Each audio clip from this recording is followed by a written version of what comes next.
प्यारे विद्यार्थियों, मैं सुमन तिवारी हिंदी कक्षा में आप लोगों का बहुत बहुत स्वागत है। आज हम लोग पढ़ेंगे भारतेंदु हरिश्चंद्र द्वारा रचित प्रेम माधुरी काव्य। तो आइए चलिए देखते हैं। आप लोग कमेंट अवश्य करते रहें कि आप लोगों को यह वीडियो कैसी लगती है, काव्य कैसा लगता है। आप लोगों के सुविधा के अनुसार ही पढ़ा रही हूँ और क्या आपके समझ में नहीं आता है वह भी कमेंट करके अवश्य बताएंगे। जब बताएंगे नहीं तो कैसे हम जानेंगे नहीं तो कैसे हम अगली बार आप लोगों की वो समस्या सॉल्व करेंगे। तो चलिए देखते हैं प्रेम माधुरी। कूका लगी कोयला कदम बन पर बैठी फेरी, धोए धोए पात हिली हिली सर से लगे। बोले लगे दादुर मयूर लगे नाचे फेरी, देखी के संयोगी जन ही हर से लगे। हरि भई भूमि सिरी पवन चलन लगे, लखी हरिचंद फेरी प्राण तरसन लगे। फेरी झूमी झूमी बरखा की ऋतु आई, फेरी बादर निगोरी झोंकी झोंकी बरसन लगे। अब प्राकृतिक चित्रण किया गया है, प्रकृति का वर्णन है इसमें प्रेम माधुरी में। कूके लगी कोयल, कोयल जो है वह वृक्षों पर, कदम्ब के वृक्षों पर बैठ करके फिर से क्या कर रही हैं, कू कू की आवाज कर रही हैं, कूक रही हैं, यानी कि बोल रही हैं। कदम्ब के वृक्ष पर बैठ करके कोयलें जो हैं वह फिर से बोलने लगी हैं। धोए धोए पात हिली हिली सर से लगे, बारिश होने के बाद पत्ते जो हैं धुले धुले से हैं और हिल रहे हैं। हिली हिली सर से लगे यानी कि हवा चल रही है और वह पत्ते हिल रहे हैं। बोले लगे दादुर मयूर लगे नाचे फेरी, और जो दादुर यानी मेढक हैं, दादुर मेढक को कहते हैं, जो मेढक हैं वह बोलने लगे हैं और मोर जो है वह फिर से नाचने लगे हैं। देखी के संयोगी जन यानी कि प्रियजनों के साथ रहने वाले जो प्रेमी जन है वह ही हृदय से हर्षे यानी प्रसन्नचित होने लगे हैं। यह सब प्रकृति का वर्णन देख करके, यानी बारिश का मौसम है, बरसात की ऋतु है और कोयल कदम्ब के वृक्ष पर कूक, और मेढक जो है वह पत्ते जो हैं बरसात से धुले धुले से हैं, वह हवा चल रही है और हिल रहे हैं।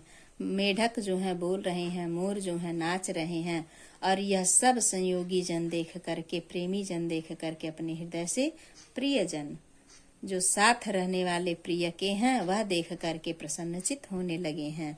हरि भई भूमि सिरी पवन चलन, सिरी का अर्थ होता है ठंडी, पवन मतलब हवा चलने लगी है। भूमि जो है हरी भरी हो गई है, यानी सावन का महीना है, भूमि हरी भरी, चारों तरफ हरियाली हरियाली छाई रहती है और ठंडी ठंडी पवन चल रही है, हवा चल रही है। लखी हरिचंद देख करके हरिश्चंद्र जी कहते हैं कि फेरी प्राण तरसन लगे। यहाँ हरिश्चंद्र के दो अर्थ हैं, एक हरिश्चंद्र भारतेंदु हरिश्चंद्र जी से है और दूसरा हरि यानी भगवान श्री कृष्ण से है। तो श्री कृष्ण को देखने के लिए फिर यह प्राण गोपियां कहती हैं तरसने लगे हैं। फेरी झूमी झूमी बरखा की ऋतु आई, और दोबारा फिर से झूम झूम करके वर्षा की ऋतु आई है। बादर निगोरी का अर्थ होता है विकलांग बादल, यानी कि एक प्रकार की ब्रज भाषा में गाली होती है। तो वह गोपियां हैं जो कहती हैं कि बादल निगोरी, विकलांग जो बादल है वह झुक झुक करके फिर से बरसने लगा है, और यह उसे बिल्कुल नहीं अच्छा लग रहा है गोपी को। क्योंकि भगवान श्री कृष्ण उनके जो साथ नहीं है। तो इसमें भी काव्यगत सौंदर्य आप लोग साथ देखते चलिए। श्रृंगार रस का वर्णन किया गया है प्रस्तुत पंक्तियों में, और इसमें धनाक्षरी छंद है, अनुप्रास अलंकार है और पुनरुक्ति प्रकाश भी अलंकार इसमें है, ब्रज भाषा है। चलिए अगला देखिए दूसरा। यहाँ गोपियों के विषय में वर्णन किया गया है। जियपे जो होई अधिकार तो विचार कीजिए, लोक लाज भलो बुरो भले निर्धारिये। नैन श्रवण पग सब पर बस भये, उते चली जात इन्हें कैसे के समारिये। हरिचंद भई सब भांति सुपराई हम, इन्हें जानी कही कैसे के निवारिये।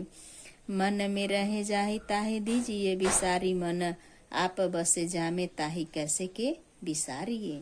इसमें गोपियां अपने मन पर, मेरा मन मेरे बस में नहीं है, ऐसा कहते हुए कहती हैं कि जो मेरा मन जिये पे, जिये मतलब हृदय पर, जो मेरा अधिकार हो। मेरा हृदय ही मेरा नहीं है, क्योंकि मेरा हृदय कृष्ण के पास चला गया है।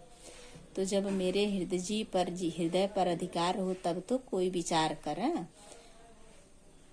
लोक लाज भला बुरा भले निर्धारिये। लोक लज्जा क्या होती है, भला बुरा क्या होता है, इन सब का, अच्छे का मैं निर्धारण करूं, कैसे करूं, जब मेरा हृदय ही, मेरा जी ही मेरे बस में नहीं है। नैन श्रवण कर पग सब पर बस भय। ये जो मेरे नेत्र हैं, ये जो कर्ण, श्रवण मतलब सुनने वाला कान, कर मतलब हाथ, पग मतलब पैर, ये सब परबस भय, दूसरे के बस में हो गए हैं। यानी कि आँख, कान, हाथ, पैर सब दूसरे के बस हो गए हैं। उत चली जाती इन्हें कैसे के संभारिये। ये उत मतलब उधर ही चली जाती हैं, इन्हें कैसे मैं संभारूं, ये रुकती ही नहीं है। कौन? नैन, कान, आँख, कान, हाथ, पैर, ये सब उधर ही चली जाती हैं। किधर? जहाँ कृष्ण रहते हैं उधर ही चली जाती हैं। हरिचंद भई सो भांति सब पराई है। कहती हैं कि हरिचंद कहते हैं कि ये सब भांति से पराई हो गई हैं, हमारी नहीं है।